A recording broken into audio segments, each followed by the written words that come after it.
Hello दोस्तों, learning by doing पे मैं प्रियंका आपका स्वागत करती हूँ। और जैसा कि आपके सामने है, ये है एनसीईआरटी ज्योग्राफी यानी भूगोल क्लास 7 में आज का लेसन है लेसन 2। इसमें आज का जो टॉपिक है वो है हमारी पृथ्वी के अंदर। ठीक है, इस टॉपिक पे आज की वीडियो में हम आपके साथ चर्चा करने वाले हैं। दोस्तों, वीडियो स्टार्ट करें उससे पहले अगर आप हमारे चैनल पे नए हैं तो वीडियो को लाइक कर चैनल को सब्सक्राइब कर ऑल का बटन प्रेस कर दे ताकि डेली के आने वाले जो वीडियो हैं आपको ईजिली मिल सके। तो दोस्तों, बिना समय गवाए हुए आज का जो टॉपिक है हमारी पृथ्वी के अंदर, इससे संबंधित क्या क्या चर्चाएं किया गया है उसके बारे में हम लोग चर्चा करेंगे। ठीक है, तो सबसे पहले इसमें जो बात किया गया है दोस्तों, टॉपिक है वो है पृथ्वी का आंतरिक भाग।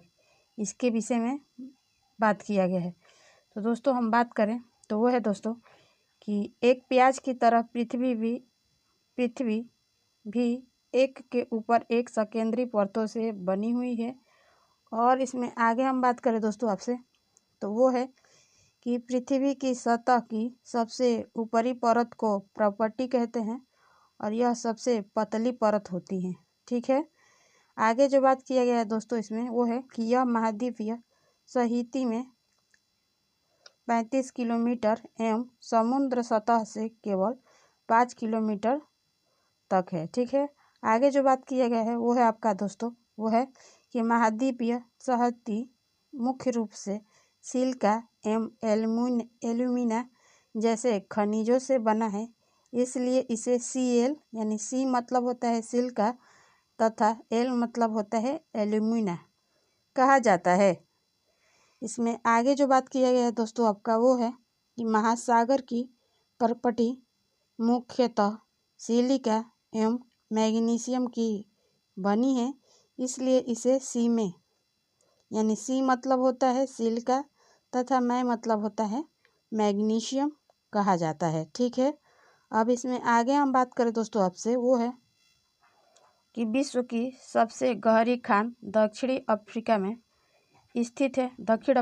स्थित है तथा इसकी गहराई लगभग 4 किलोमीटर है। आगे इसमें बात किया गया है कि तेल की खोज में इंजीनियर 6 किलोमीटर गहराई तक खोद चुके हैं। अब दोस्तों इसमें आगे हम बात करें आपसे वो है कि पृथ्वी के केंद्र तक पहुंचने के लिए जो बिल्कुल असंभव है, आपको समुद्र की सतह पर 6000 किलोमीटर गहराई तक खोदना होगा। इसके अलावा हम आपसे बात करें दोस्तों तो वो है कि प्रॉपर्टी के ठीक नीचे मेटल होता है जो 2900 किलोमीटर की गहराई तक फैला होता है। इसकी सबसे आंतरिक परत कोड है जिसकी त्रिज्या लगभग 3500 किलोमीटर है। ठीक है, आगे बात करें हम दोस्तों आपसे वो है कि यह मुख्यतः निकिल एवं लोहे की बनी होती है तथा इसे नीफे बोले तो नी मतलब निकेल तथा फे मतलब फेरस होता है कहते हैं।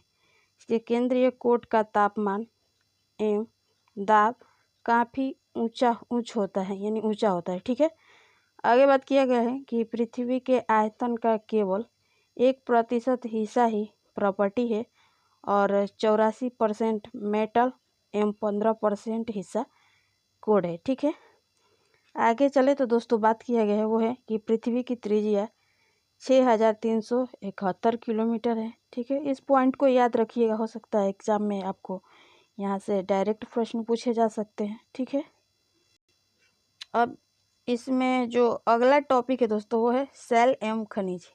इसके बारे में क्या चर्चा किया गया है, आइए इसको जानते हैं। तो दोस्तों, पृथ्वी की परपटी बनाने वाले खनिज पदार्थ की किसी भी प्राकृतिक पिंड को सेल कहते हैं और सेल विभिन्न रंग, आकार एवं गठन हो सकते हैं। आगे भी बात किया गया है वो दोस्तों आपका कि सेल मुख्य रूप से 3 प्रकार के होते हैं। पहला अग्नेय या एग्नियस सेल कहते हैं, दूसरा अवसादी या सेडिमेंट्री सेल कहते हैं और तीसरा है कयांत्रित यानी मेटोमॉर्फिक सेल कहते हैं। ठीक है, अब इनके बारे में आगे चर्चा किया गया है दोस्तों। जैसे कि पहला है अग्नेय या एग्नियस सेल तो दोस्तों लैटिन शब्द इग्नियस से बना है जिसका अर्थ होता है अग्नि। दूसरा है अवसादी या सेंटीमेट्री सेल, ये लैटिन शब्द सेंटीमेटम से बना है जिसका अर्थ है स्थिर। और तीसरा आपका है वो है कायांतरित यानी मेटामॉर्फिक सेल, ये दोस्तों ग्रीक शब्द मेटामॉर्फोस से बना है जिसका अर्थ होता है रूप परिवर्तन। ठीक है, तो इस तरह तीनों सेलों के बारे में हमने समझा। अब हम आगे बात करें आपसे, तो वो है दोस्तों कि द्रवित मैग्मा ठंडा होकर ठोस हो जाता है और इस प्रकार बने सेल को अग्नेय सेल कहते हैं। इन्हें प्राथमिक सेल भी कहते हैं। ठीक है, आगे जो बात किया गया है दोस्तों आपका वो है कि अग्नेय सेल दो प्रकार के होती हैं, पहला अंतर्वेदी सेल और दूसरा होता है बहिर्वेदी सेल। ठीक है, अब आगे हम बात करें आपसे दोस्तों वो है अग्नेय सेल के बारे में। चलिए आइए देखते हैं क्या बात किया गया है। तो दोस्तों जब द्रवित लावा पृथ्वी की सतह पर आता है तो यह तेजी से ठंडा होकर ठोस बन जाता है और प्रपटी पर इस प्रकार से बने सेलों को बहिर्वेदी अग्नेय सेल कहते हैं। और इसकी संरचना जो है बहुत महीन दानों वाली होती है। जैसे कि उदाहरण में बात किया गया है, उदाहरण के तौर पे बात किया गया है, जैसे आपका बेसाल्ट हो गया, दक्कन का पठार हो गया, और बेसाल्ट से सेलों से ही बना होता है। ठीक है, अब आगे हम बात करेंगे दोस्तों वो है आपका कि द्रवित मैग्मा कभी कभी भूप्रपटी के अंदर गहराई में ही ठंडा हो जाता है और इस प्रकार के बने ठोस सेल को अंतर्वेदी अग्नेय सेल कहते हैं।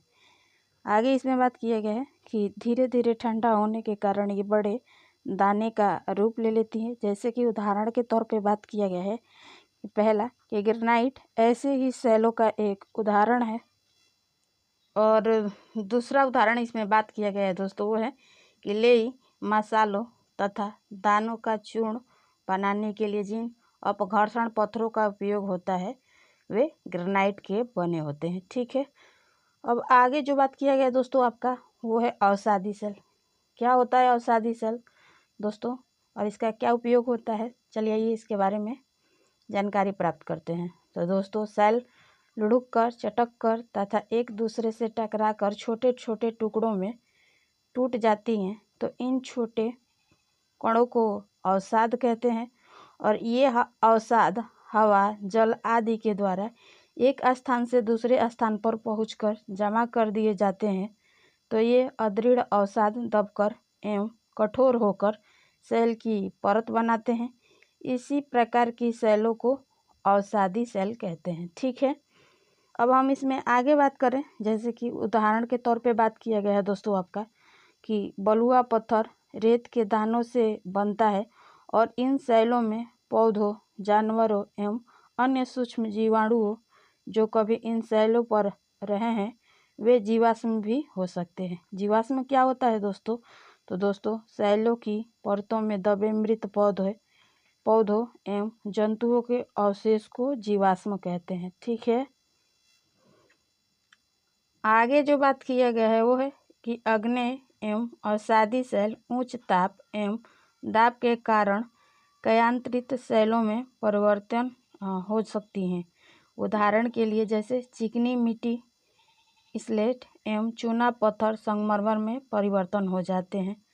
आगे जो बात किया गया है दोस्तों वो है कि सेल हमारे लिए बहुत उपयोगी है। कठोर सेलों का उपयोग सड़क, घर एवं इमारत बनाने के लिए किया जाता है। इसके अलावा हम आपके बात करें दोस्तों तो वो है कि पत्थरों का उपयोग हम कई खेलों में करते हैं। जैसे कि उदाहरण दिया है 7 पत्थर यानी पिट्ठू, दूसरा है चिबिड्डी यानी स्टापू या किटकिट, और तीसरा है 5 पत्थर यानी गिट्टी।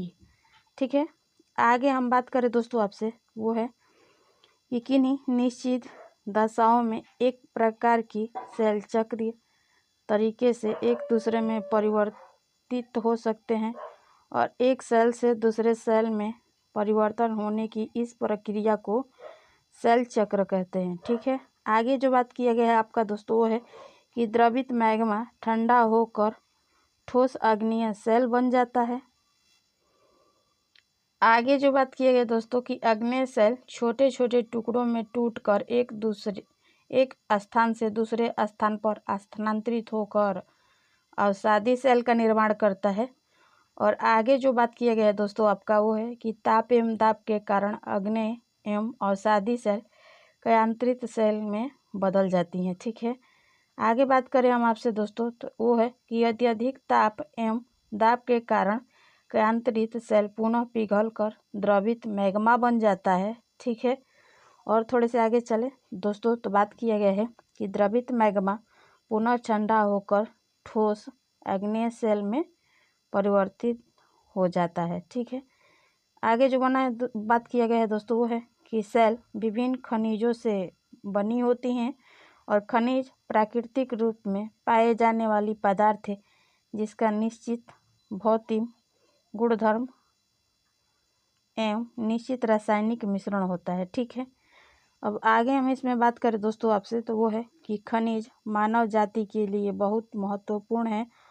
कुछ का उपयोग ईंधन के तरह होता है, जैसा कि बात किया गया है कोयला, प्राकृतिक गैस एवं पेट्रोलियम।